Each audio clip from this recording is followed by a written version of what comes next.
esta sesión y la sesión del jueves para practicar un poco lo que ya hemos visto. Entonces, no sé si tienen dudas específicas de cosas que ya hemos trabajado, perdón, termodinámica, enlace o fuerzas. Entalpía de formación.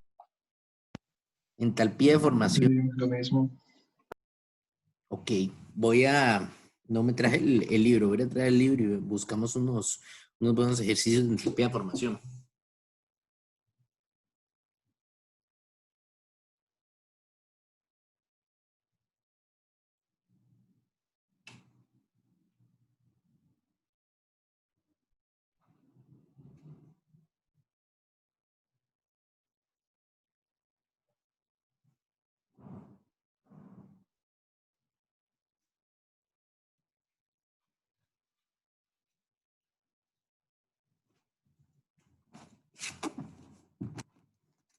Ok. Ahí, chicos, tenemos que empezar por tener bien claro cuál es la diferencia entre las entalpías que estamos trabajando. Recordemos que nosotros vemos dos tipos principales de entalpía. De manera global, la entalpía es el calor, ¿verdad? En las reacciones químicas. Vimos que en los procesos químicos hay un pequeño valor de trabajo que es despreciable, que es lo que llamamos el trabajo presión-volumen. Eso no lo consideramos dentro de la entalpía, sino que la entalpía se refiere específicamente al calor que se transfiere o que se absorbe en una reacción química. Y podemos hablar de dos tipos de entalpías principalmente. Entalpías de reacción y entalpías de formación. Una entalpía de reacción es la energía que se libera en cualquier reacción química o la energía que se absorbe en cualquier reacción química. La entalpía de formación es un tipo de entalpía de reacción. Básicamente es una subcategoría de entalpía y es la entalpía, la energía que está involucrada en procesos de formación de compuestos. Entonces, una formación de un compuesto es tomamos los elementos en su estado natural, los combinamos, formamos el compuesto y la energía involucrada en ese proceso es la entalpía de formación. Todas esas entalpías de formación ya han sido tabuladas, están en tablas y se han medido experimentalmente. Entonces, nosotros podemos utilizar esa entalpía de formación para calcular entalpías de reacción. Ese es básicamente el uso que le damos a la entalpía de formación.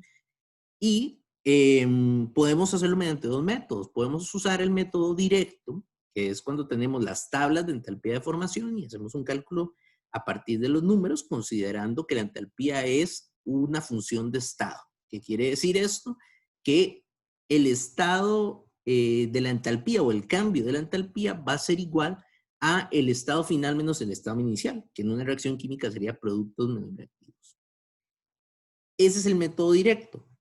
El método indirecto es el que utiliza la llamada ley de Hess, donde tomamos entonces una serie de ecuaciones químicas y nos basamos en el principio de que también, como es una función de estado, podemos alcanzar ese estado final independientemente de los pasos que realicemos. Entonces podemos seguir varias rutas distintas para llegar a ese paso final.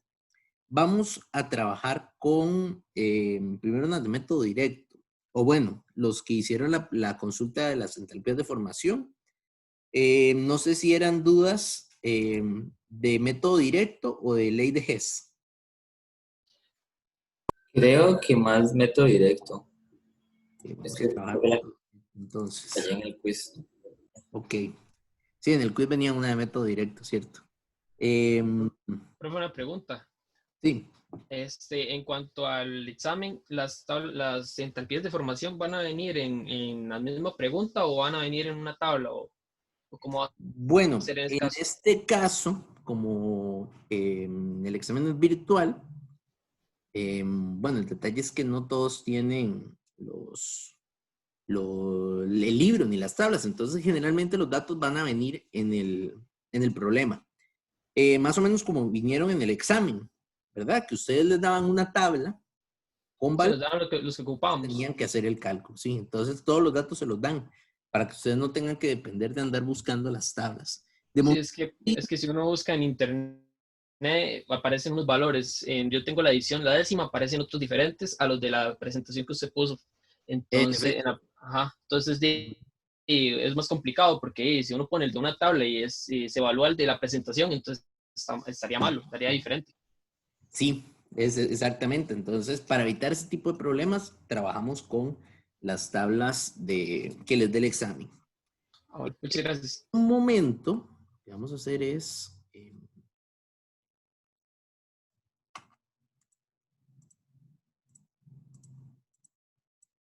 vamos a ver.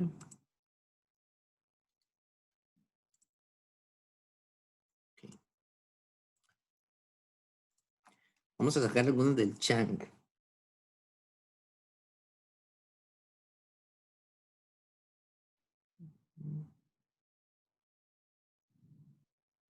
Ok. Tenían una parecida a esta en el examen. C2, perdón, en el quiz. C2H4, una combustión.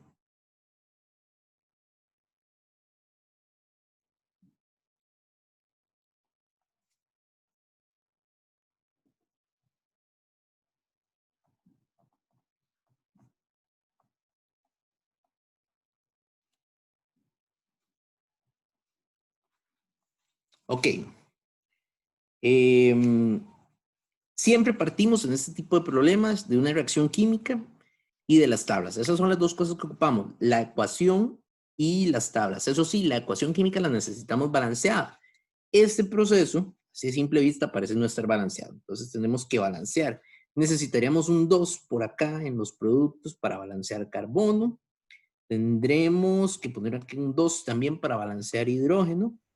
Y con eso tendríamos 2 por 2 son 4, más 2 son 6 de oxígeno. Entonces ponemos un 3 acá en los reactivos. Ya con eso estaría balanceada la ecuación. Ahora sí, lo que necesitamos son los valores de entalpías de formación. Para recordarles los que tienen el libro, las entalpías de formación están en la página 254, en la edición nueva. Entonces, buscamos los valores para esas sustancias. Recordamos acá, CO2 es uno de los más utilizados.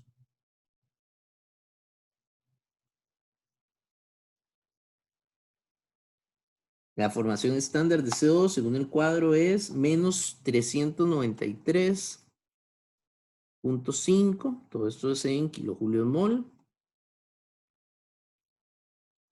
En este caso, la ecuación nos dice que tenemos agua líquida como producto. Recuerden que en las tablas tenemos dos tipos de valores, agua líquida y agua gaseosa. Entonces hay que elegir el valor adecuado. En este sería menos 285.8 kilojulios mol. Y para el eteno, que es el compuesto que tenemos por ahí, también para los que tienen el libro, además de la tabla que viene en la página que les acabo de mencionar, existe un apéndice en el libro, que es el apéndice 3, donde vienen datos termodinámicos para hidrocarburos, como ese compuesto. Entonces buscamos por ahí eteno, S2H4, y resulta que la entalpía de formación es 52.3.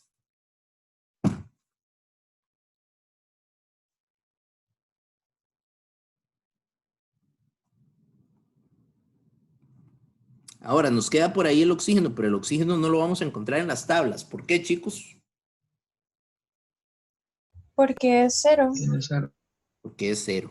Recuerden que todos los elementos no se pueden formar mediante procesos de formación. Entonces, este valor sería 0 para la entalpía de formación del oxígeno. Ok, ya tenemos nuestros datos. Nuestra ecuación base va a ser que la entalpía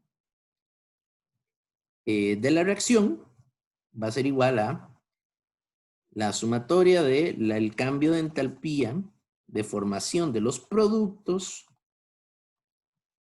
menos el cambio, o la sumatoria en el cambio de la entalpía de formación de los reactivos. Entonces ahora lo que nos queda es sustituir. En el examen donde vi errores, perdón, en el quiz, donde vi errores en este tipo de preguntas, fue sobre todo en los signos. Algunos de ustedes me sumaban acá en vez de restar. Recuerden, esto siempre es una resta cuando es diferencia en una función de estado. Es final menos inicial. Entonces siempre ponemos aquí el menos. Y este menos nos va a alterar todo lo que esté del lado de los reactivos. Entonces, y ahora lo que hacemos es sustituir. Tenemos por acá primero los productos. Entonces tenemos dióxido de carbono que sería menos 393.5 y lo multiplicamos por la cantidad de moles, por 2. Más el agua que sería menos 285.8 kilojulios mol. Este va multiplicado eh, por 2 también. Entonces aquí cerramos este primer cálculo. Y luego le restamos los reactivos que serían básicamente 52.3 kilojulios mol correspondiente al eteno menos, bueno, está multiplicado por 1 y menos el valor del oxígeno que sería 0 kilojulios mol multiplicado por 3. Vayan resolviendo eso, chicos, mientras traigo la calculadora.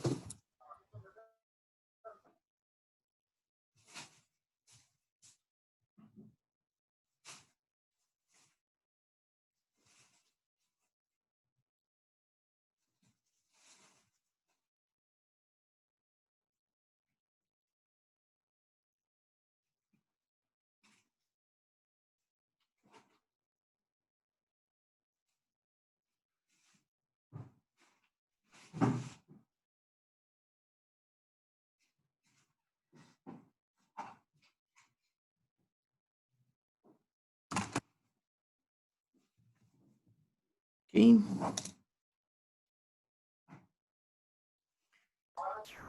Profe, eso es 52.3 menos 0 no sería más bien, bueno, 0 por 3 no sería más bien una sumatoria. Bueno, ahí no afecta mucho porque es un 0, pero... Sí, ahí no afecta porque es un 0, pero sí, si tuviéramos que verlo realmente, este menos nos va a cambiar todo lo que está dentro del paréntesis, entonces sería menos 52.3 más el producto de esta multiplicación, que en este caso es 0, pero si tuviéramos que considerarlo, entonces sí, sería una suma más bien. Menos...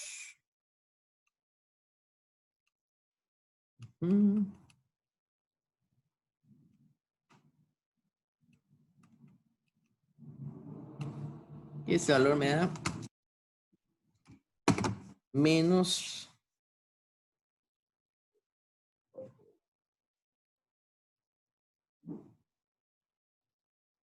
menos 1410.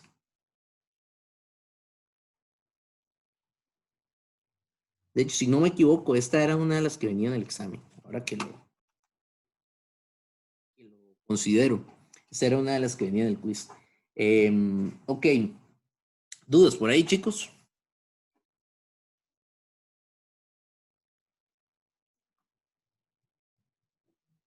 Para que hagamos otra.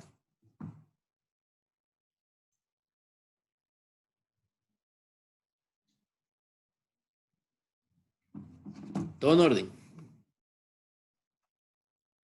Sí. Ok. Voy a borrar aquí mientras terminan de copiar cualquier cosa en la parte de abajo.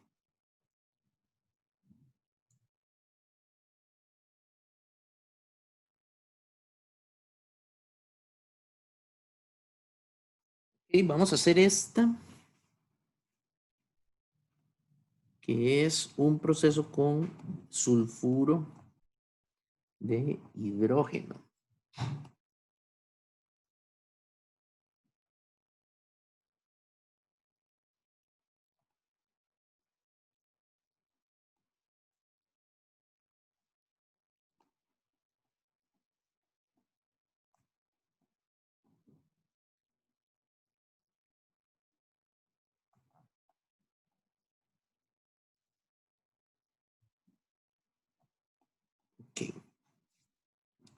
Por ahí tenemos entonces el sulfuro de hidrógeno reacciona con oxígeno para formar agua y dióxido de azufre. Esta sustancia en ese estado es sulfuro de hidrógeno, recuerden, porque se encuentra en estado gaseoso. Si estuviera en estado acuoso sería ácido sulfídrico. En este caso es sulfuro de hidrógeno. Tenemos que balancear la ecuación. Veo que azufre está balanceado, hidrógenos están balanceados, los oxígenos son los que no están balanceados. Necesitamos agregar,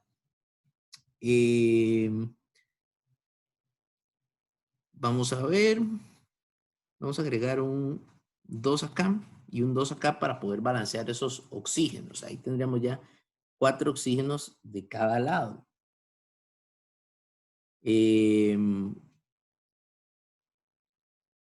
Luego veo por aquí 2 por 2 son 4 hidrógenos. Vamos a poner un 2 por acá. Eso nos deja con que ocupamos un 2 de azufre. Pero esto finalmente nos desbalancea otra vez el oxígeno. Entonces vamos a ver cómo vamos hasta ese punto. Azufre está balanceado, hidrógeno está balanceado, solo oxígeno está desbalanceado. Tenemos acá de este lado 2 por 2 son 4 y aquí 2 son 6 y aquí tenemos 4. Entonces vamos a sustituir este 2 de acá por un 3. Y ya con eso quedamos balanceados. Ok. En términos de valores de energía, por ahí teníamos la entalpía de formación del agua, o sea, ya lo teníamos a la mano, que es menos 285.8 mol. Vamos a buscar SO2.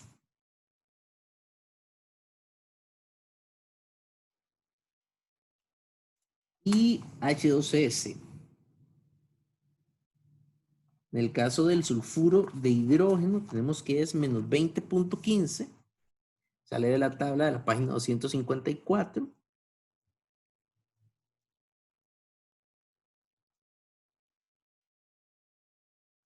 Sabemos que este valor es 0 para el oxígeno. Y tenemos, por último, el dióxido de azufre. Vamos a ver de qué lado está. Porque está menos 296.1. Profe, la del sulfuro de hidrógeno es menos 20,15. Menos 20,15, sí, exactamente. Ujú. Sí, exactamente. Ah, ok, ok. Entonces tenemos estos mismo principio. Vamos a hacer productos menos reactivos.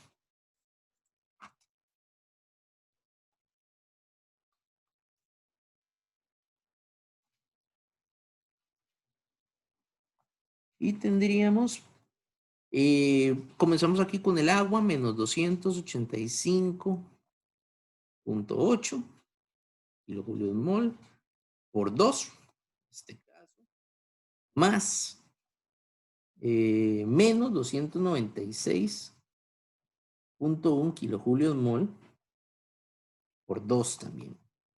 Con eso tenemos productos, vamos con reactivos, solamente tenemos sulfuro de hidrógeno de ese lado, menos 20.15 kilojulios mol multiplicado por 2 y más el oxígeno que sería 0 kilojulios mol por 3. ¿Ok?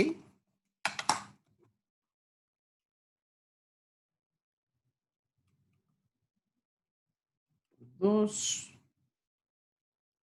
menos 296.1 por 2. Más, ojo que en este caso, negativo con negativo se cancela y vamos a sumar ese valor de 20.15 multiplicado por 2.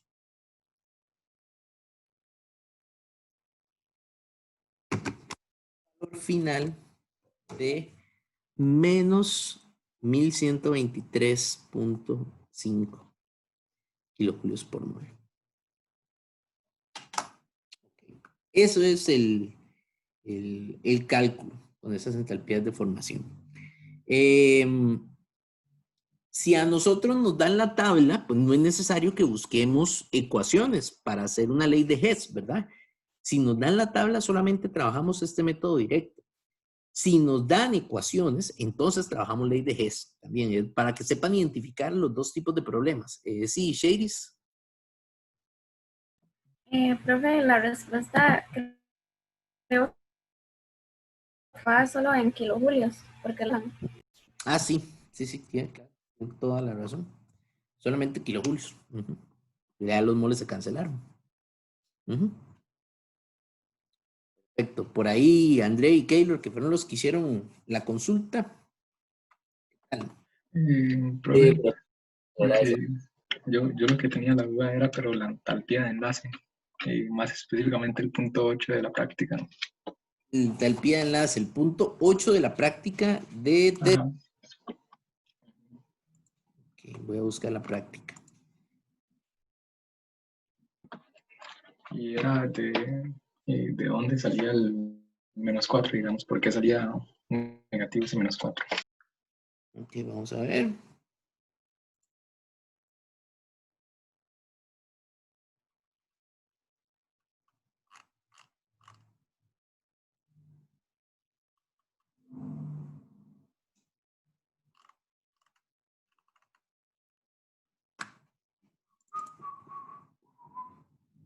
Eso es unidad 7, el punto 8.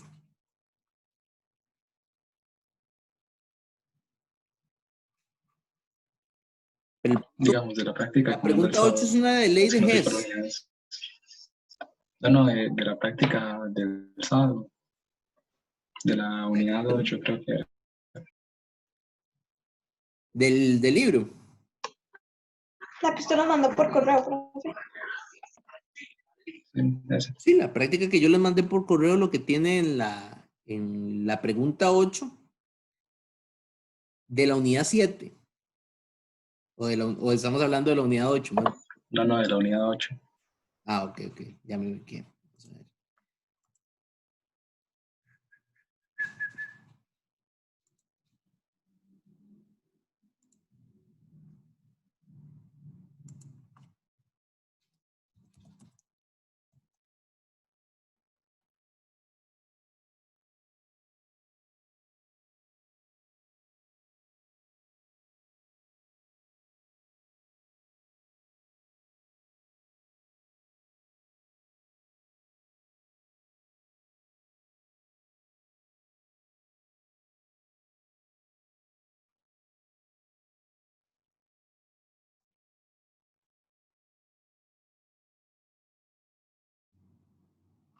Ok.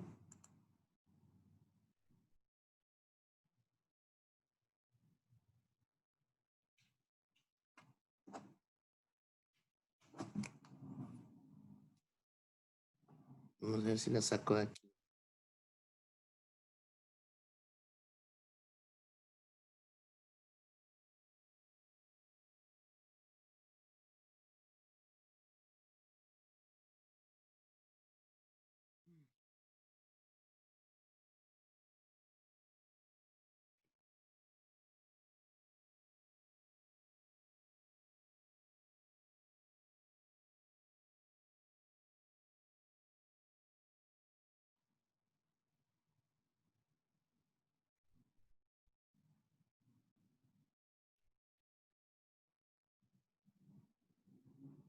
Ok. Dice, con la siguiente información y dado que la entalpía de enlace promedio de carbono e hidrógeno es 414 kilojulios mol, calcule la entalpía estándar de formación del metano.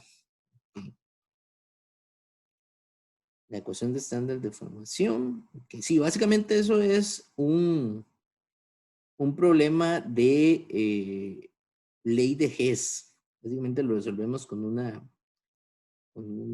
una ley de Hess. Bueno, hay que tomar ahí en consideración un aspecto. Eso está interesante.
Ok.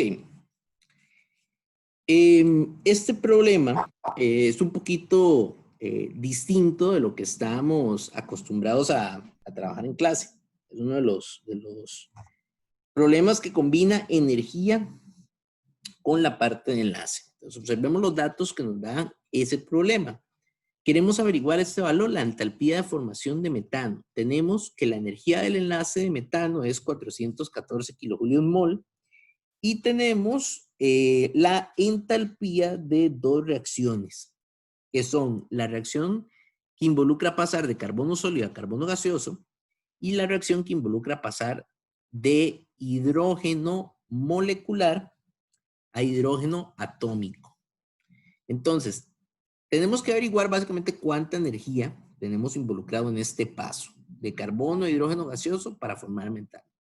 El detalle es que esta reacción realmente ocurre en dos pasos, que es lo que tal vez no hablamos tanto en la clase.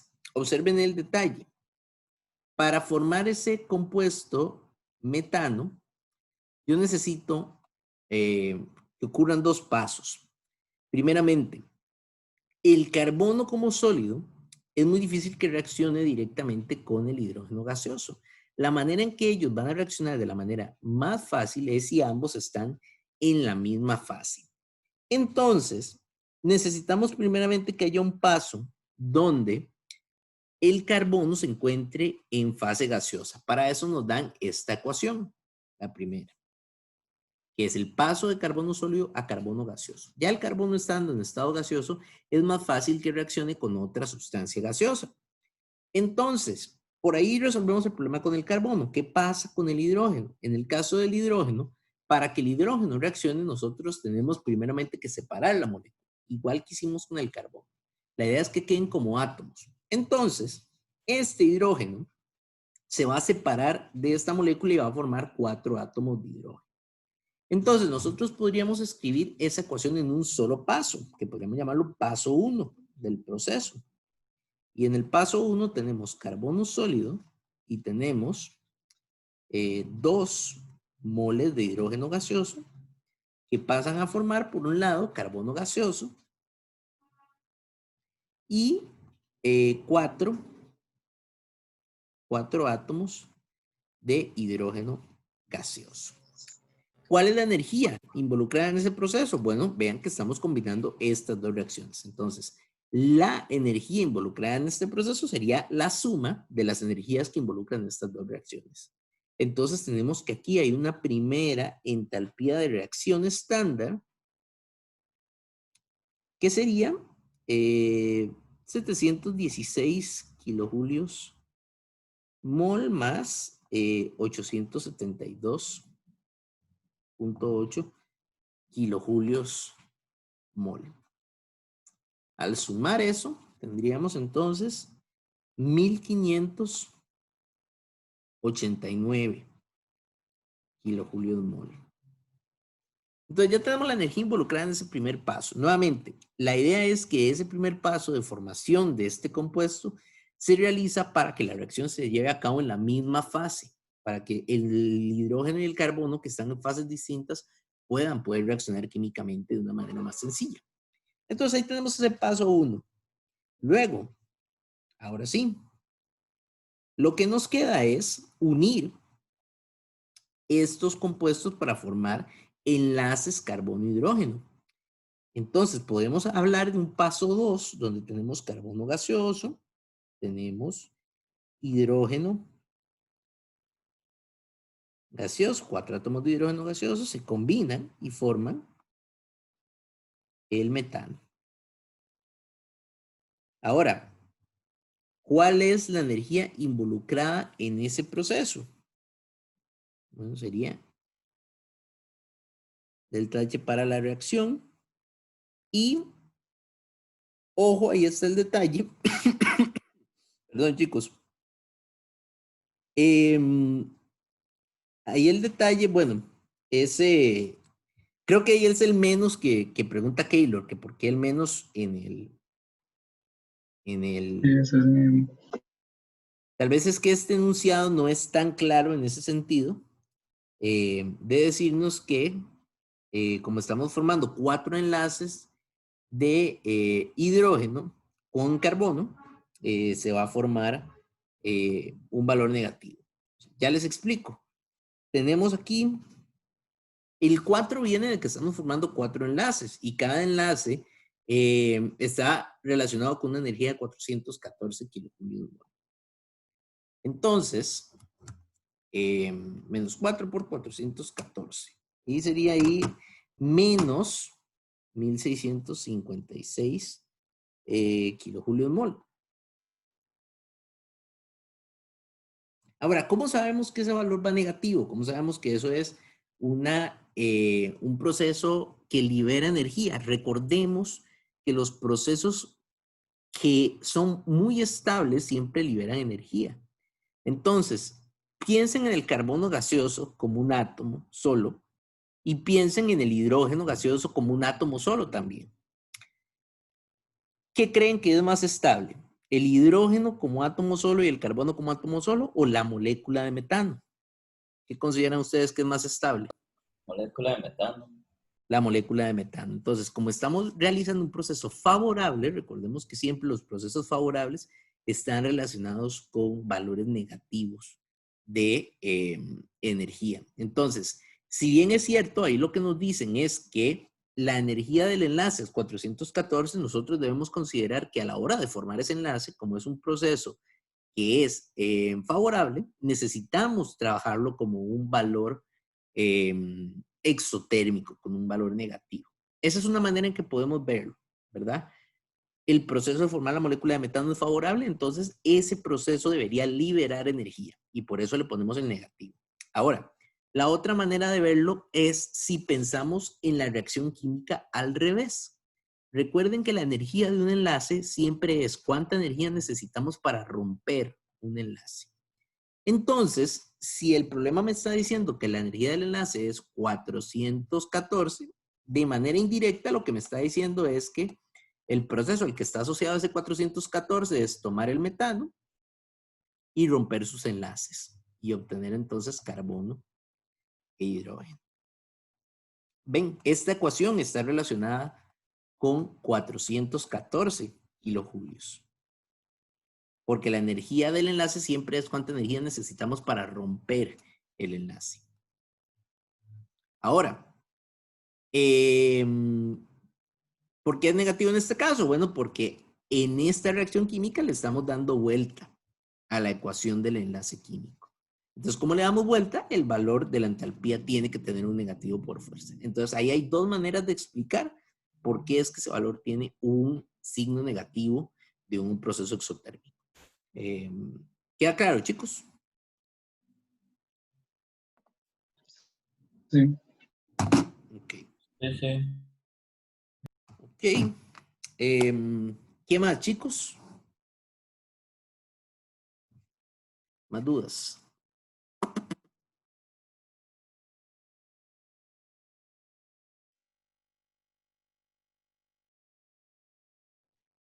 Profe, ¿podríamos repasar otra vez lo de geometría molecular de cuándo es tetraédrica y trigonal plana y así? Claro. Como saber identificar con la estructura de Lewis. Ok, claro, claro. Ok. Recordemos que la idea de las geometrías es que podemos tener dos tipos de geometría.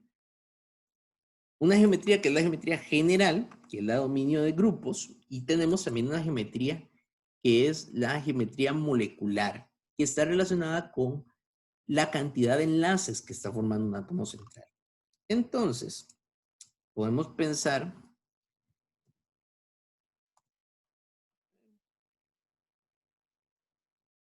en que las geometrías de dominio de electrones son las más generales y las geometrías moleculares son subcategorías de las geometrías de dominio de electrones. Dependiendo de cuántos pares libres tengamos en el átomo central, así va a variar el nombre de la geometría molecular. Lo otro que varía con la cantidad de pares de electrones es el ángulo de enlace. Recuerden que conforme vamos agregando pares de electrones, también vamos alterando el ángulo de enlace. En ese caso, conforme agregamos más pares libres, generan más repulsión estos pares libres porque los átomos están, valga la redundancia, más libres dentro de la nube, entonces generan mayor repulsión y obligan a los enlaces a cerrarse. Ok, para que repasemos un poco, primero todo ese aspecto teórico, teníamos estas geometrías de dominio de electrones, que son las 5 geometrías básicas: lineal, trigonal plana, tetraédrica, bipiramidal trigonal y octaédrica. Y luego teníamos las subcategorías de cada una de estos grupos de dominio de electrones, dependiendo de cuántos pares libres tenga el átomo central. Si pensamos en la geometría lineal, esa va a ser la más sencilla porque solo vamos a tener un escenario, que es el dominio de enlace que tenga, perdón, dos átomos enlazantes y va a tener el mismo nombre que la geometría molecular. Entonces, por ahí solamente podemos tener un escenario. Luego, si tenemos geometrías trigonales planas, ya ahora podemos tener dos escenarios. Si todos los grupos de electrones alrededor del átomo central son enlaces, entonces el nombre de la geometría de dominio siempre es igual al nombre de la geometría molecular. Entonces, trigonal plana para ambos casos. Los nombres empiezan a cambiar si empezamos a agregar pares libres. Si agregamos un par libre, por ejemplo, esta estructura se denomina ahora de geometría angular. Y el ángulo se va a ver un poquito más reducido. En vez de 120 podemos encontrar tal vez ángulos de 116, 114 grados. Todavía aquí podríamos encontrar otro escenario, pero es muy poco común, que es el escenario donde tenemos dos pares libres de electrones y la geometría se llamaría lineal en ese caso. Pero no está contemplado aquí en la tabla porque no es de los casos más frecuentes. Entonces, estos son los dos nombres más comunes que se van a encontrar cuando hablamos de estructuras de Lewis. Ahora, ¿cómo relacionamos esto con la estructura de Lewis? Bueno, lo que necesitamos es dibujar primeramente la estructura. Por ejemplo, ahí tenemos BF3. Dibujamos la estructura del BF3. Ubicamos el átomo central, que siempre la geometría se da para un átomo central. Y a partir de ahí identificamos cuántos enlaces tiene y cuántos pares libres tiene. Dependiendo de la cantidad de enlaces o de pares libres, así entonces identificamos la geometría de el compuesto. Si seguimos, podemos observar geometrías tetraédricas. Aquí tenemos tres casos: 0 pares libres, tetraédrica; un par libre piramidal trigonal y 2 pares libres angular. En el caso de la bipirámide trigonal, tenemos 4 casos que pueden ser bipirámide trigonal si no tenemos ningún par libre. Un par libre se llama balancín, 2 pares libres se llama forma T y 3 pares libres se llama lineal. Y por último, octaédrica, solamente tenemos 3 escenarios, que es el octaédrico si no tenemos pares libres, piramidal cuadrada si tenemos un par libre y cuadrada plana si tenemos 2 pares libres. Entonces, para identificar toda esta hablada, toda esta historia, lo que necesitamos es saber dibujar las estructuras de Lewis. Eso es la base de todo. Entonces, si tenemos una estructura como el, vamos a decir,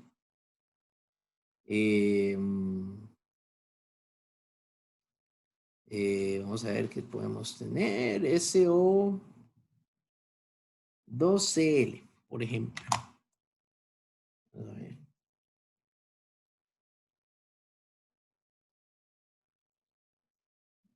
SO2Cl. Cl2. Cl2. Buscamos entonces todos los pasos para la estructura de Lewis. Tenemos primero que contar el total de electrones de valencia, que serían: azufre aporta 6, oxígeno aporta 6 y tenemos 2, y cloro aporta 7 y tenemos 2 también. Entonces por acá serían 6 más 12 más 14. Y aquí tendríamos 6 y 14 son 20, más 12 son 32. ¿Qué átomo central escogen, chicos? Azufre. Azufre, muy bien, es el más electropositivo en este caso. Entonces, ponemos azufre en el centro y, bueno, vamos a distribuir eso lo más simétrico que podamos. Vamos a poner unos cloros acá, en los extremos del azufre, y unos átomos de oxígeno también, para hacer la molécula lo más compacta posible. Dibujamos enlaces sencillos: 2, 4, 6, 8. Restamos esos 8 electrones.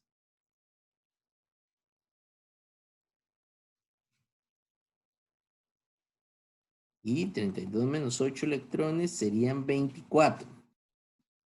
Nos queda por repartir. Repartimos entonces a todos los átomos terminales. Ahí tenemos cloro: 2, 4, 6. Necesitamos por acá 8, 10, 12. Y vamos entonces con los oxígenos: 16, 18, 20, 22 y 24. Entonces, nos queda, vamos a ver, un átomo de oxígeno. Ahí nos está quedando sin cumplir el octeto, ¿cierto? Vamos a ver, 32 menos 8. Sí, son 24. 2, 4, 6, 8, 10, 12, 14, 16, 18, 20, 22, 24. No, estamos bien, perdón. Conté mal. 2, 4, 6, 8, 10, 12, 14, 16, 18, 20, 22, 24. Ahora sí, estamos bien. Ok, los átomos de oxígeno están completos, los átomos de cloro están completos. La estructura como tal está correcta. Posiblemente si nos piden que identifiquemos o que dibujemos la estructura de Lewis con las cargas formales más bajas, me da la impresión de que vamos a tener que formar algunos enlaces dobles de camino. Pero bueno, como lo que queremos ver de momento es geometría, entonces estamos bien. Tenemos átomo central con 4 enlaces. 4 enlaces sería una geometría de dominio de electrones de tipo tetraédrica. Y sin ver mucho las tablas, ¿cuál sería la geometría molecular?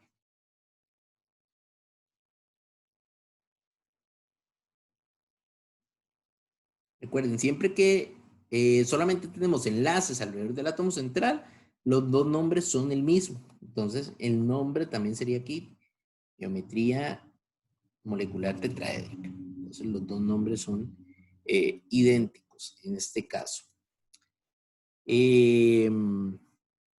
Vamos, que podemos dibujar por ahí. Algo adicional. Bueno, ¿dudas con este caso?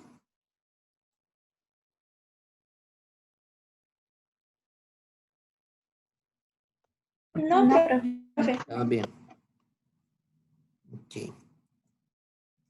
Vamos a ver otro caso.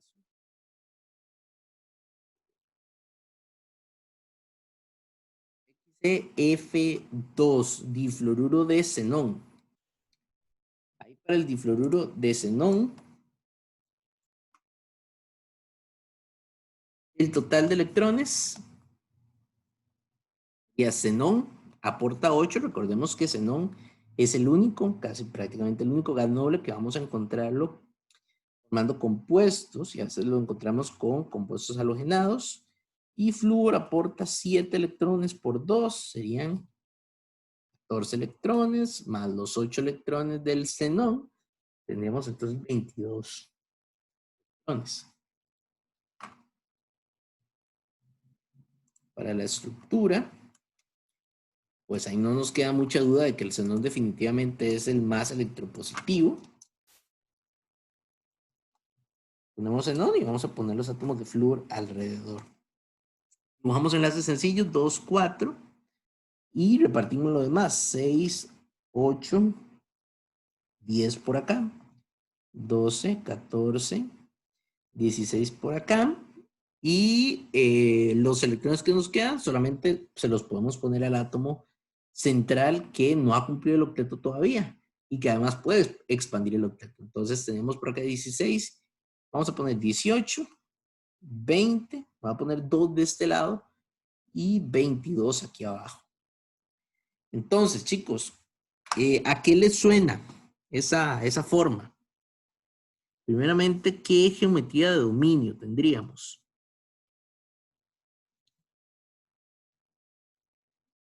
Lineal. De dominio, primero la de dominio.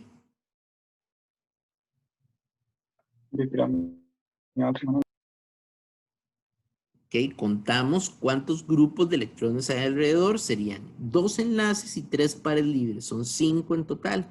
Eso es entonces bipirámide o bipiramidal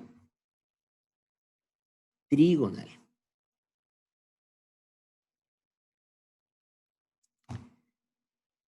Y ahora sí, nos queda la molecular. Entonces, pensando en la molecular, les voy a proyectar la presentación. Ahí tenemos bipiramidal trigonal. ¿Cuál sería el nombre de la geometría entonces que adopta? Por ese nombre sí ya me lo habían dicho. Lineal. Lineal, ahora sí. Entonces,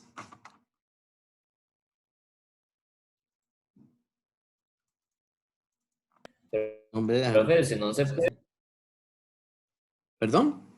el xenón se puede expandir. El xenón puede expandir, exacto. Todo lo que esté por debajo del tercer periodo, en teoría, ¿verdad? Puede expandir sus orbitales. Interesante. Ok. Creo que fue Verónica que preguntó. No sé si tenía alguna duda en específico, algún ejercicio en específico de esto. No, profe, gracias, ya me ayudó. Ok, está bien. Más preguntas, chicos.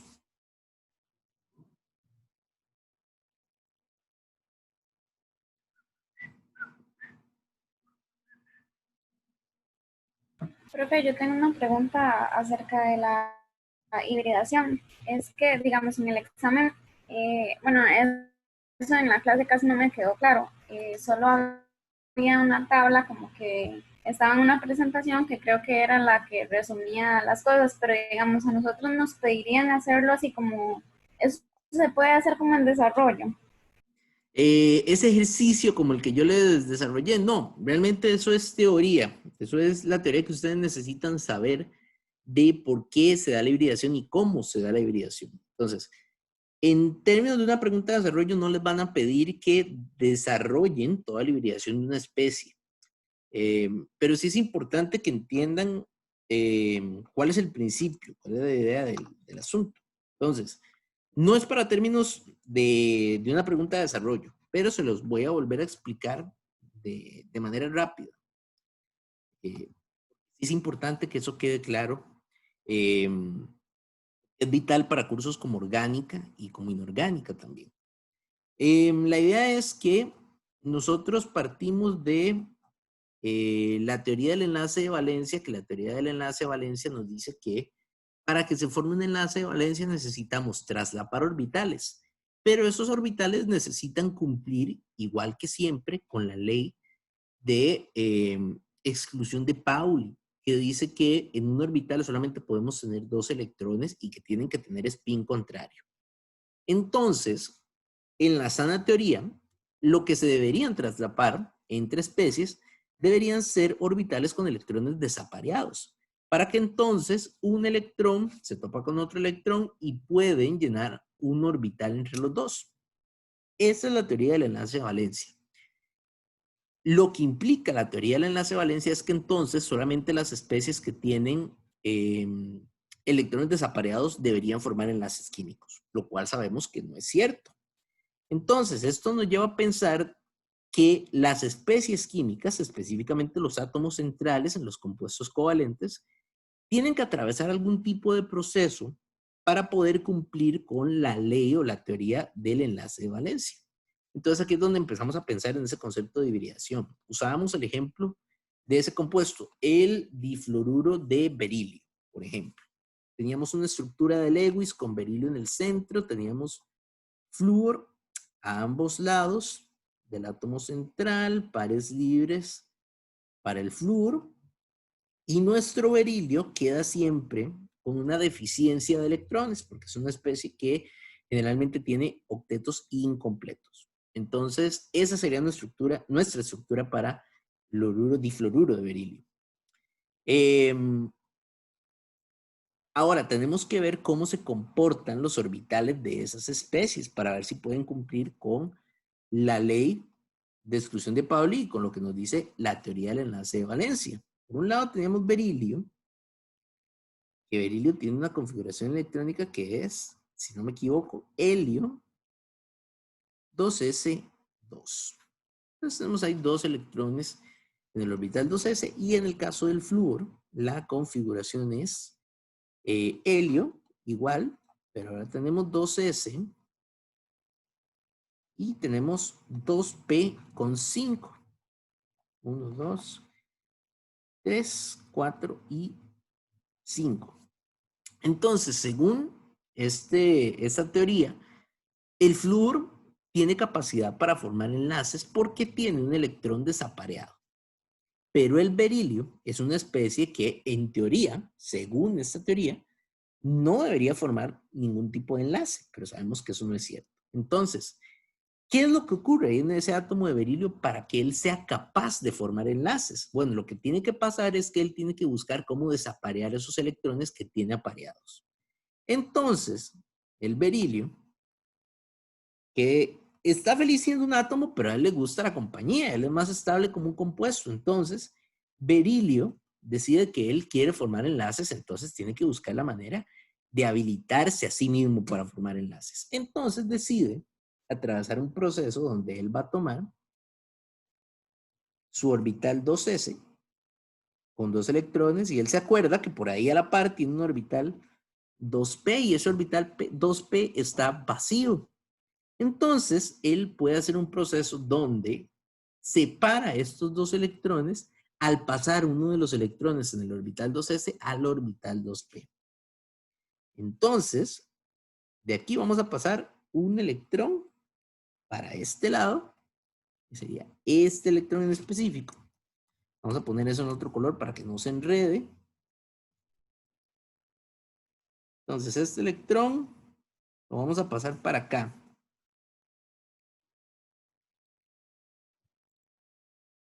Y nuestra configuración ahora sería 2s1, 2p1. Y a este proceso que está ocurriendo acá, lo llamábamos promoción. Una promoción en un trabajo es cuando uno lo mueven de un puesto a otro.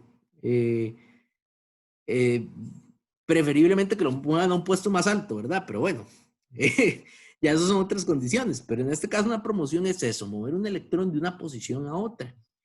Entonces movemos este electrón de 2s a 2p. Ojo que esa promoción consume energía, ¿verdad? Entonces, el berilio está haciendo esta promoción solamente porque él tiene en mente que va a formar electrones. Si él no tiene posibilidad de formar electrones porque no tiene otras especies cerca con quien reaccionar, entonces este proceso no ocurre. Este proceso es solamente en el caso de que se vayan a formar enlaces porque esta especie, berilio con un electrón en 2s y un electrón en 2p, es realmente muy inestable y se necesita un gasto de energía para alcanzar este estado. Entonces, ya ahora sí, berilio tiene 2 orbitales libres. En teoría puede recibir a un átomo de flúor en un orbital 2s y al otro en el orbital 2p. Sin embargo, eso presenta un problema. Los orbitales S y los orbitales P tienen formas distintas. Recordemos que el orbital S es una esfera y el orbital P son 2 lóbulos. Entonces, si el berilio forma un enlace con el orbital 2s y uno con el orbital 2p, van a ser enlaces deformes. No van a ser iguales, no van a tener la misma longitud y no van a tener la misma forma. Y eso es un problema para el berilio. Recordemos siempre el concepto de la simetría en las moléculas. Todos los enlaces químicos en las moléculas tienen la misma longitud si son al mismo tipo de átomo. Entonces aquí, berilio está unido a 2 átomos de flúor. El enlace debería ser igual en términos de energía y en términos de longitud. Pero si el berilio hace enlaces con este orbital 2s sin hibridar y con el orbital 2p sin hibridar, así como están, entonces no va a poder formar enlaces iguales porque son orbitales distintos. Es aquí entonces donde venimos con el segundo proceso, que es un proceso de mezclado. Con tal de que los 2 orbitales sean iguales, entonces el berilio toma sus nubes orbitales y las mezcla, las combina y forma 2 orbitales nuevos.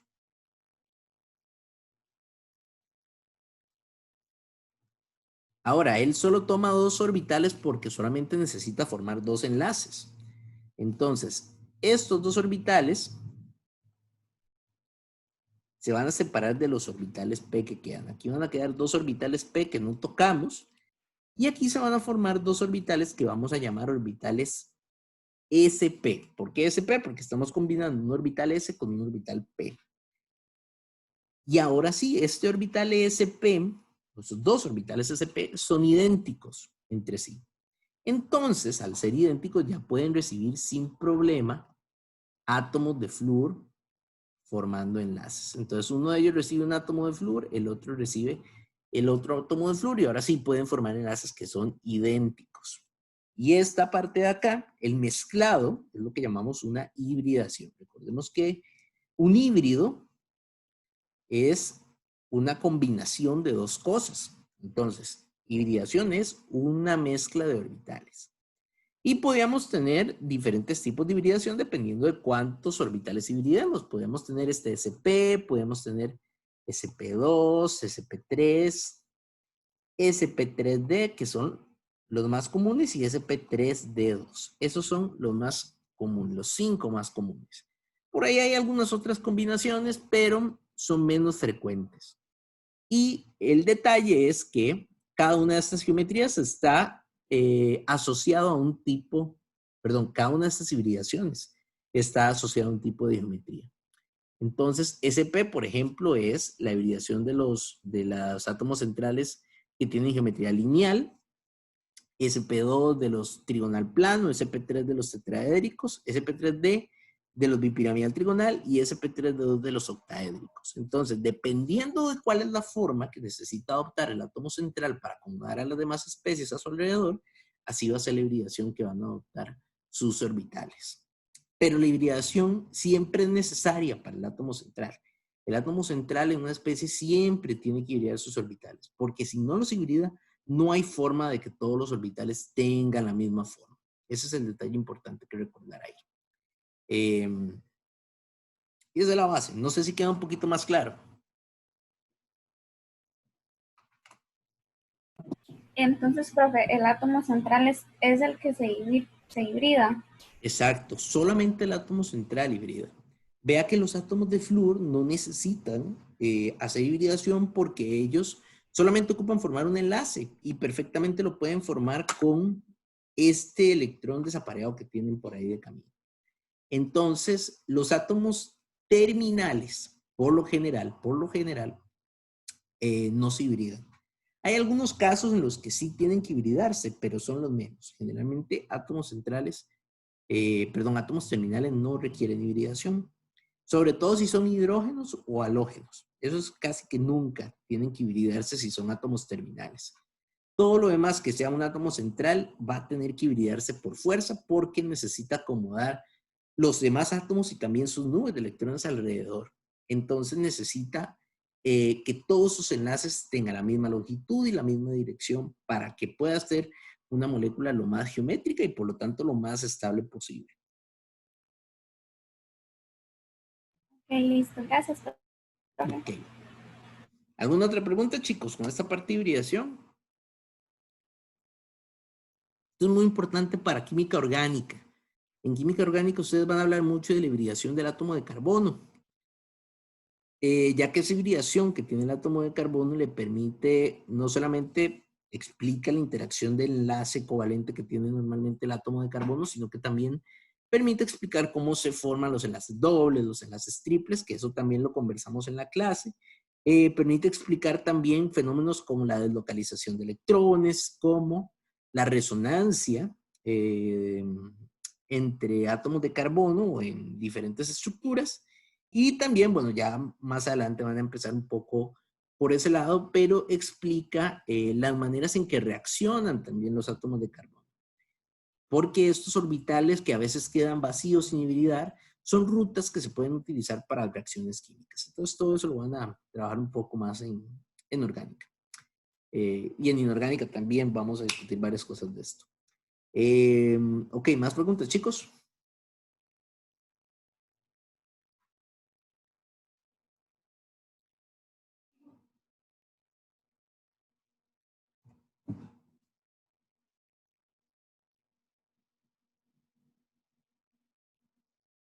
¿Estamos bien? Yo sí tengo una duda. ¿Todos los Bien. elementos se pueden hibridar? Esa es una buena pregunta.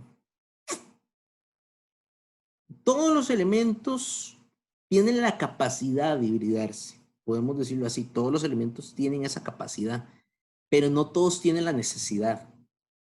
Por ejemplo, un átomo que nunca hibrida. Como el hidrógeno. Exactamente, el hidrógeno es un átomo que nunca hibrida. El hidrógeno puede hibridar si quisiera, pero realmente no gana nada con una hibridación. Primeramente porque solo tiene un electrón, entonces realmente pues no necesita ni promover electrones ni hibridarse para formar enlace.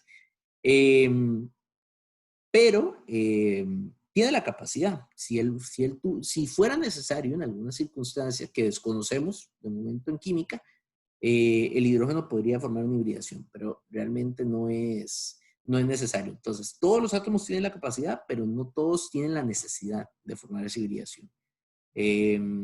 Algunas especies que ustedes, bueno, por ejemplo, el hidrógeno nunca lo van a ver hibridado, ese de fijo. Y los halógenos, que fue la otra especie que les mencioné, nunca va a estar hibridado si es un átomo terminal. Si es un átomo central, sí va a hibridar, pero si es un átomo terminal, no tiene necesidad de hibridarse. Profe, ¿solo el hidrógeno o todos los alcalinos? Esa es otra buena pregunta. Realmente los alcalinos, el detalle es que los alcalinos, los elementos alcalinos, no forman enlaces covalentes. La hibridación, eso sí, es un concepto de formación de enlace covalente. ¿Por qué? Porque estamos hablando del traslape de orbitales y los orbitales solo se traslapan cuando hacemos un enlace de tipo covalente. Entonces, por lo general, los metales tampoco van a presentar hibridaciones porque precisamente por ese factor. Por lo menos hibridación en el sentido tradicional de lo que estamos viendo. Es decir, los metales alcalinoteros tampoco. En general, los metales no van a sufrir este tipo de hibridaciones porque no forman enlaces covalentes. El berilio es cierto, es un metal, pero es una excepción. Berilio y boro son metales que sí forman enlaces covalentes. Pero la mayor parte de los metales de la tabla periódica no forman enlaces covalentes, entonces no tienen tampoco necesidad de hibridar. Sí ocurre un fenómeno con los demás metales que es similar a la hibridación, pero no es una hibridación como esta. Es otro tipo de hibridación que llamamos un mezclado de orbitales moleculares, pero eso se ve en cursos más adelante. Entonces, los metales tienen un fenómeno similar a la hibridación, pero no es exactamente esta hibridación. En términos generales, sí van a mezclar sus orbitales, pero no exactamente de esta manera. Entonces, eso lo discutiremos después. Entonces, la respuesta corta es, los metales generalmente tampoco hibridan. Berilio y boro son dos excepciones de metales que sí tienden a tener hibridación. Ok. ¿Más preguntas, chicos? Profe, una pregunta. Ujú. ¿Cómo sabíamos si una molécula era polar o no polar? Ok, esa es una excelente pregunta. La parte de polaridad de moléculas. De hecho, por aquí creo que tenía un ejercicio. Podemos ver de eso.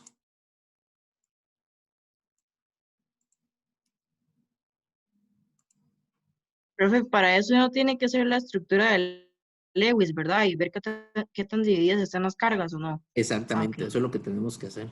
Básicamente, todo lo que es geometría, enlace, y también la parte de hibridación, todo se va con Lewis. Pues por eso es tan importante que sepamos bien hacer Lewis. Vamos a ver. Y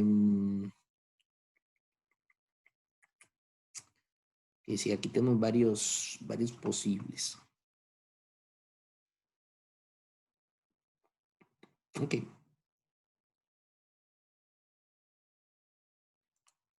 La idea para saber si una molécula es polar o no polar, recuerden que no tiene directamente que ver si tiene enlaces polares o no polares, sino más bien, como decía Daniela, la distribución que va a tener la carga a lo largo de esta molécula. Entonces,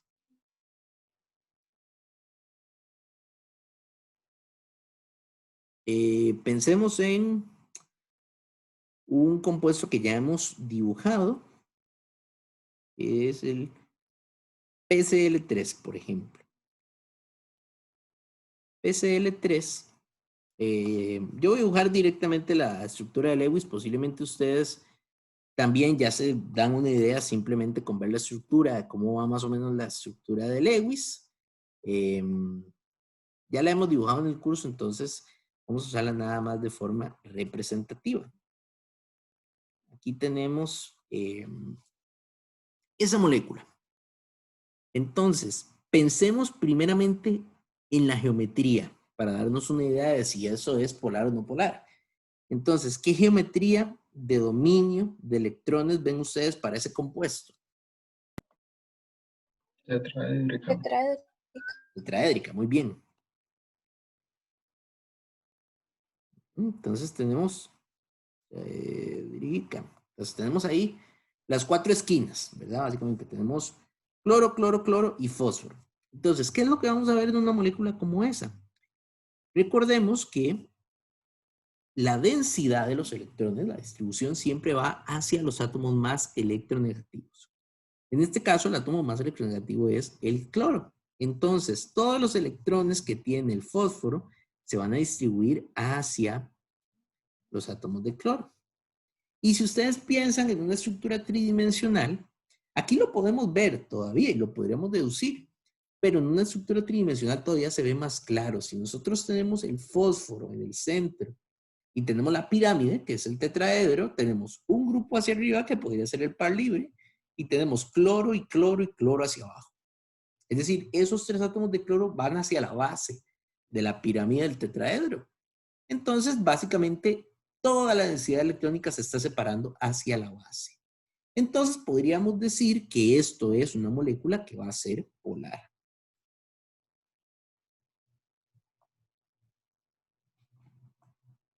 Todavía aquí en la estructura de Lewis lo podríamos medio deducir, ¿verdad? Vemos que la distribución definitivamente va, por lo menos estos dos puntos, tal vez cloro aquí se pueden cancelar, pero el cloro de abajo definitivamente nos dice que hay una separación de carga.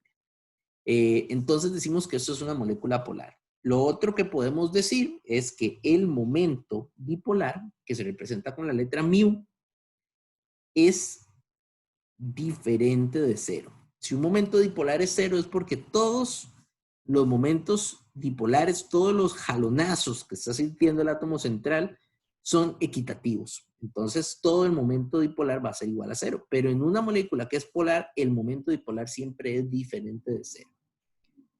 Ahora, pensemos en un primo del tricloruro de fósforo, que es el pentacloruro de fósforo. La única diferencia entre tricloruro de fósforo y pentacloruro de fósforo es que no vamos a tener 3 cloros alrededor del átomo de fósforo, sino que vamos a tener 5. Y todos llevan sus pares de electrones. Fósforo tiene 10 electrones, pero fósforo tiene capacidad para expandir el octeto, entonces no deberíamos ver nada fuera de lo habitual ahí. Ahora, con esta estructura de Lewis, ¿cuál sería nuestra geometría de dominio? Bipiramidal trigonal. Bipiramidal trigonal.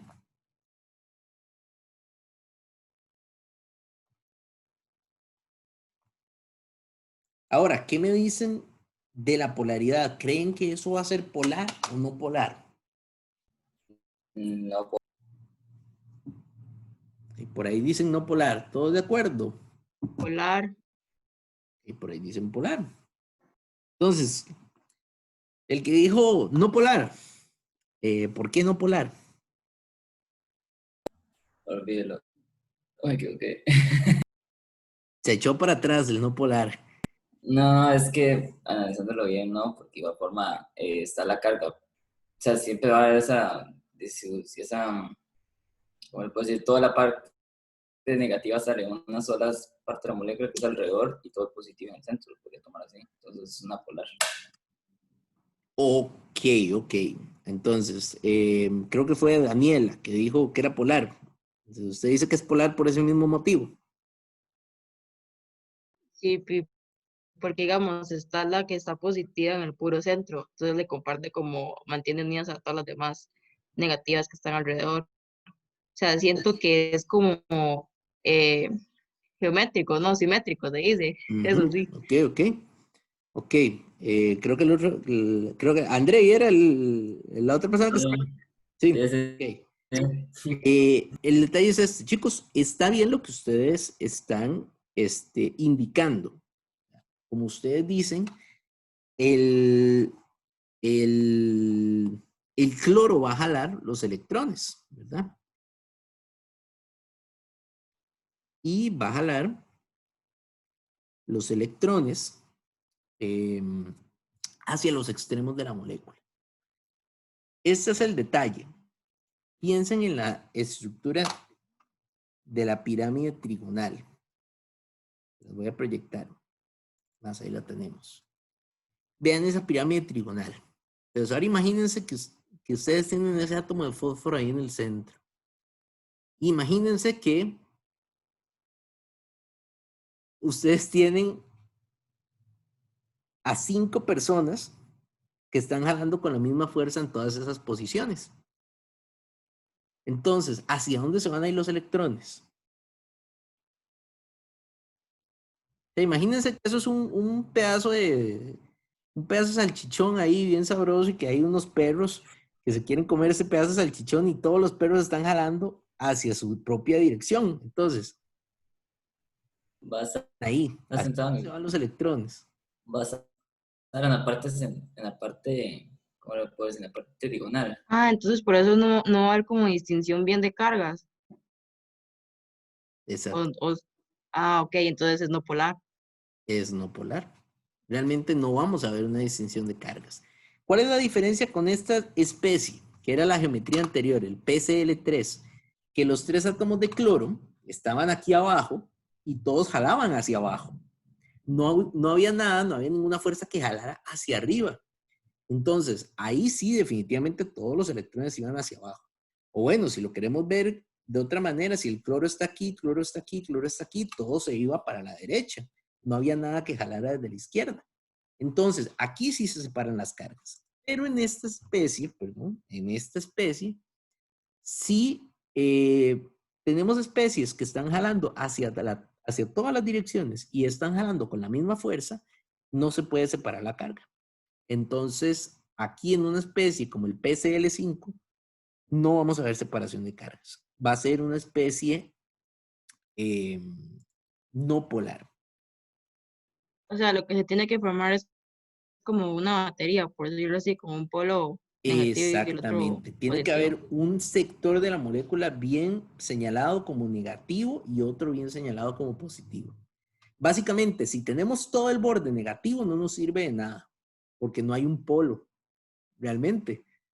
O sea, toda la periferia tiene una sola polaridad, no hay un polo positivo y un polo negativo. Entonces, esa separación que es negativo afuera, todo afuera negativo y positivo adentro, realmente no nos generan polos, porque toda la carga positiva queda adentro. Y eso no es un polo, no es como una batería, como dice Daniela.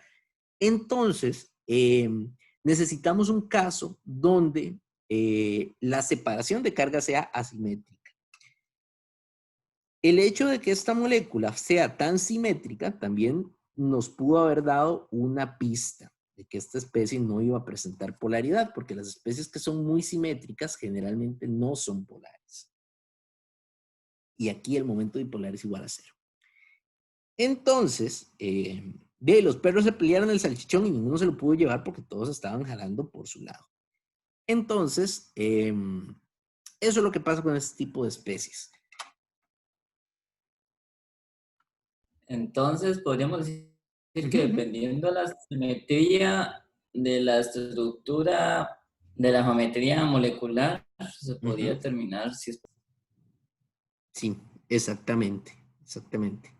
Primero la geometría, ¿verdad? Es lo que nos dice qué forma tiene la molécula y cómo se pueden estar separando esas cargas.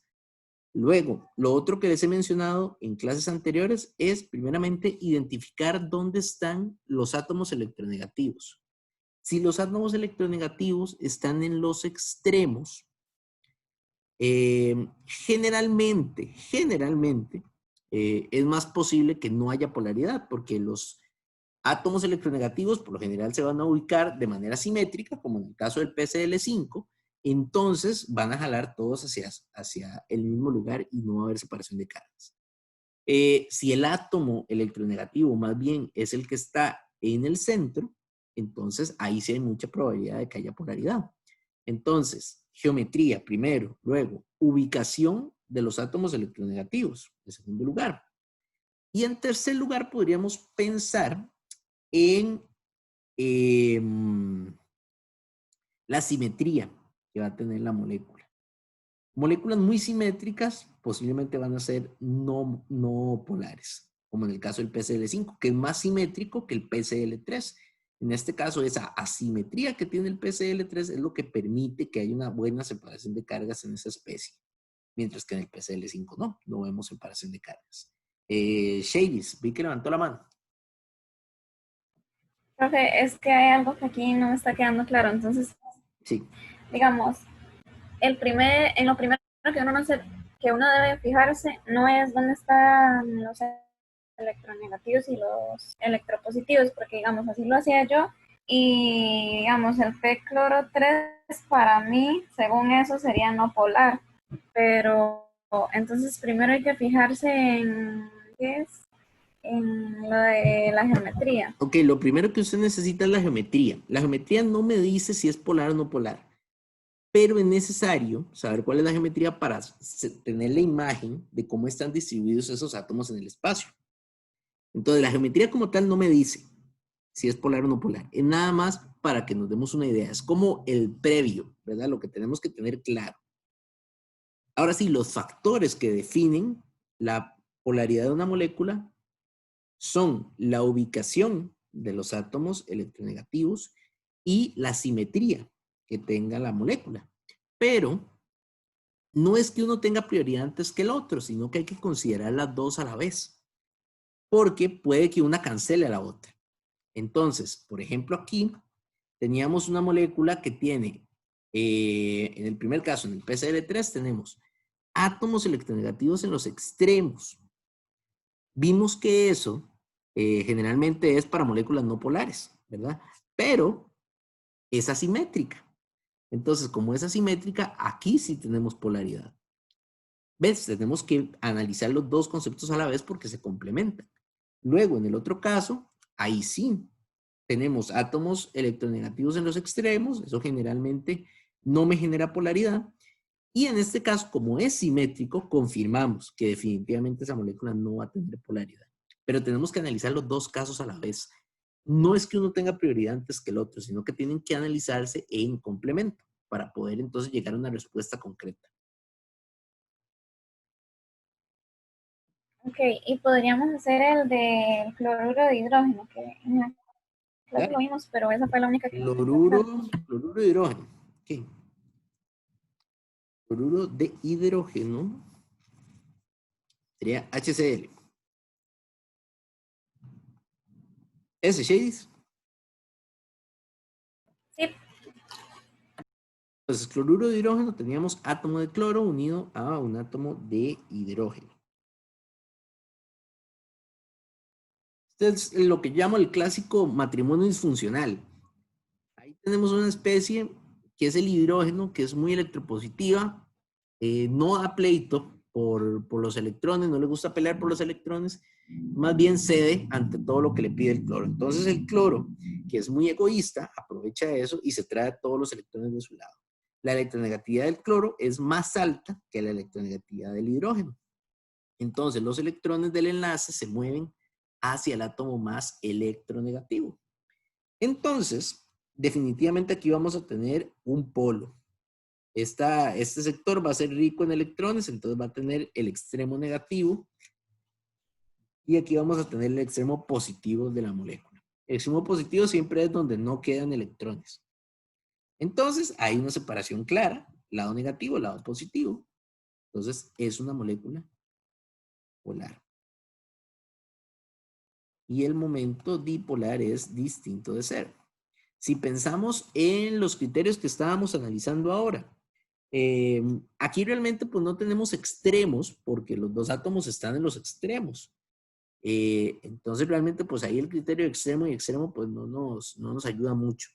Pero la molécula sí es bastante asimétrica. Los dos lados de la molécula son completamente distintos. Entonces moléculas asimétricas tienen tendencia a tener polaridades. Entonces por ahí tenemos esa estructura. Profe, una pregunta. ¿Hay alguna manera de hacerlo como, o sea, sin dibujar las estructuras de Lewis, como con las cargas o algo así? Uf, no. O sea, ustedes lo pueden hacer. Si ustedes ya tienen suficiente práctica y ven el pentacloruro de fósforo y saben que el fósforo va a estar en el centro y los cloros van a estar en los extremos y ustedes se imaginan la molécula, pues no la tienen que dibujar. Pero es muy difícil. Sin dibujar la estructura de Lewis puede que cometamos errores. Y a partir de la electronegatividad o de los valores de electronegatividad o de carga que tengan las especies también puede ser engañoso. Porque observen que en estos dos casos estamos en escenarios parecidos. Cloro es muy electronegativo, hidrógeno y fósforo son bastante poco electronegativos. De hecho, las electronegatividades andan relativamente similares. Y podríamos haber pensado que como es cloro y una especie electronegativa, sí hay polaridad, pero vean que depende también de la geometría. Entonces, realmente sí ocupamos saber bien la estructura de Lewis del compuesto para poder saber si se trata de una molécula polar o no.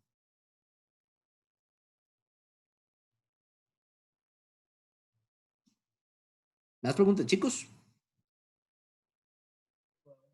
Voy a poner rápido la presentación de donde está la geometría de tetraédrica. Uh-huh. La tetraédrica. Ahí está. Uh-huh. Pura vida. Ok.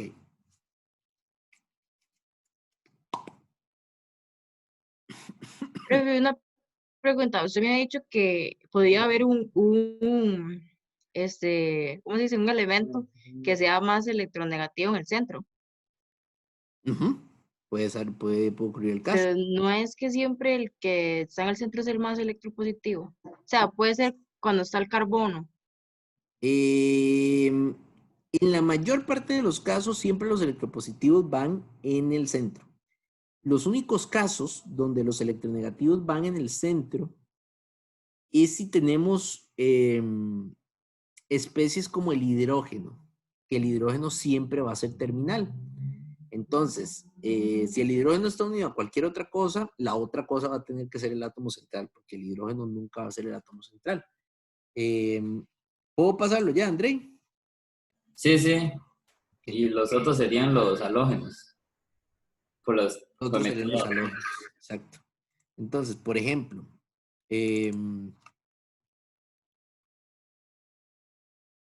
agua, ¿verdad? Ahí solo tenemos hidrógeno y oxígeno. El hidrógeno nunca va a ser el átomo central, solo nos queda el oxígeno. Entonces, sabemos que ahí no tenemos otra opción que poner oxígeno en el centro y poner hidrógenos a los lados. En un caso como este, el átomo más electronegativo quedó en el centro. Pero fue por el hecho de que los hidrógenos no podían ser átomos centrales. Entonces, solamente nos quedaba el oxígeno. Sulfuro de hidrógeno, por ejemplo, sufre de lo mismo. Azufre en el centro, hidrógenos a los lados. Amoníaco, por ejemplo, también sufre de lo mismo. Nitrógeno en el centro, hidrógenos a los lados. Entonces, en esos casos, los átomos más electronegativos quedan en el centro, pero es porque tenemos otro átomo que no puede quedar en el centro. Hay otros casos donde hay átomos relativamente electronegativos que quedan en el centro. Por ejemplo, a veces podemos ver al cloro como un átomo central, pero es cuando está acompañado de átomos que son más electronegativos. Por ejemplo, el oxígeno. El oxígeno es más electronegativo que el cloro. Entonces, por ejemplo, en compuestos como el anión clorito, el anión clorato o el anión perclorato, cloro, que es muy electronegativo, queda en el centro, pero es porque hay otro átomo que es más electronegativo que el cloro, que es el oxígeno. Entonces, igual aquí en estas moléculas, igual los átomos más electronegativos van a quedar en la periferia. Por ejemplo, ahí esto es más o menos la estructura del anión perclorato, por ejemplo. Bueno, ahí me faltaron todos los pares libres, pero ustedes entienden la idea. ¿De acuerdo? Sí, gracias. Ok. Vamos a ver. ¿Qué Ah, más? y una cosa, estaba viendo, perdón, estaba viendo el agua ahí y se supone que el agua es polar, El agua es polar, exacto. pero ahí no es que los hidrógenos están jalando al oxígeno No, de la misma manera. precisamente ese es el punto, que aquí el jalonazo no es hacia afuera, sino que es hacia adentro. El hidrógeno no es el que jala, sino es el oxígeno el que jala hacia adentro. Entonces aquí más bien va a quedar una sección de la molécula que va a quedar negativa y va a quedar una sección que va a quedar positiva. Solo que el oxígeno, digamos, bueno, en este caso sí nos sirve mucho pensar en la forma tetraédrica que tiene esa molécula. Porque tal vez ahí en el papel no se ve tan claramente, pero si pensamos en el tetraedro, sabemos que, por ejemplo, si el hidrógeno está en esta esfera y en esta esfera, entonces los pares libres están acá. Entonces, toda esta sección va a ser negativa, toda esta sección va a ser positiva. Entonces, sí se forman los dos polos.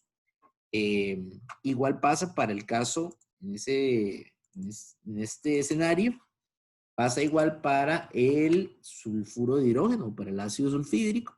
El azufre es el que jala los electrones y aquí también el amoníaco es el que jala los electrones. Entonces, estas tres moléculas son moléculas polares en los tres casos.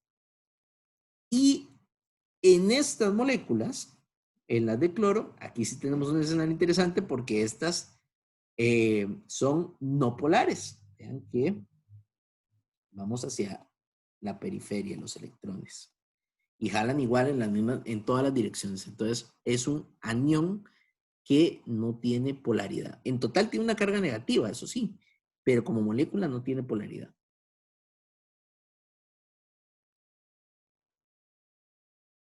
Y digamos, ya la última. Tranquila. Si quiero determinar la polaridad de alguna molécula, pero tiene un enlace doble. No hay ningún problema. Se considera como un enlace sencillo. Ah, ok. Gracias. Okay. Más preguntas, chicos, ahí, ya que estamos con esa parte de polaridad.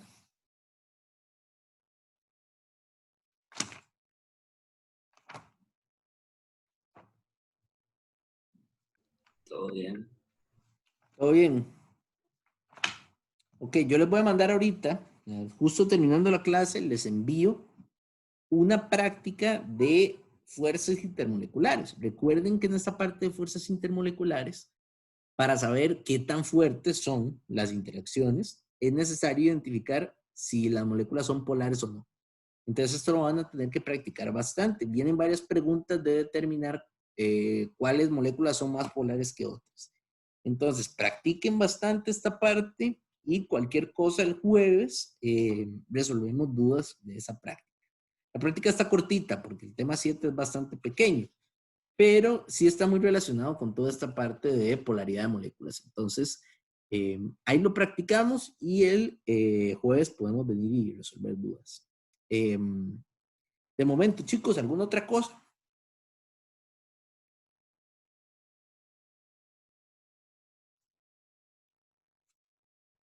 No. Yo ya estoy bien. Ok, bueno, ya casi son las 11:40, entonces creo que podemos dejar la clase de hoy por acá.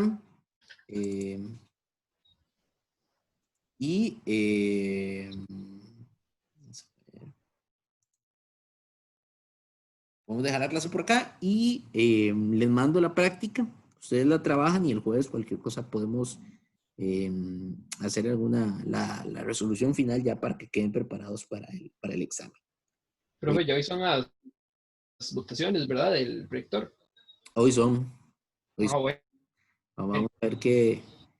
Hoy se pone tensa la cosa. Sí, andan caldeados los ánimos. Vamos a ver si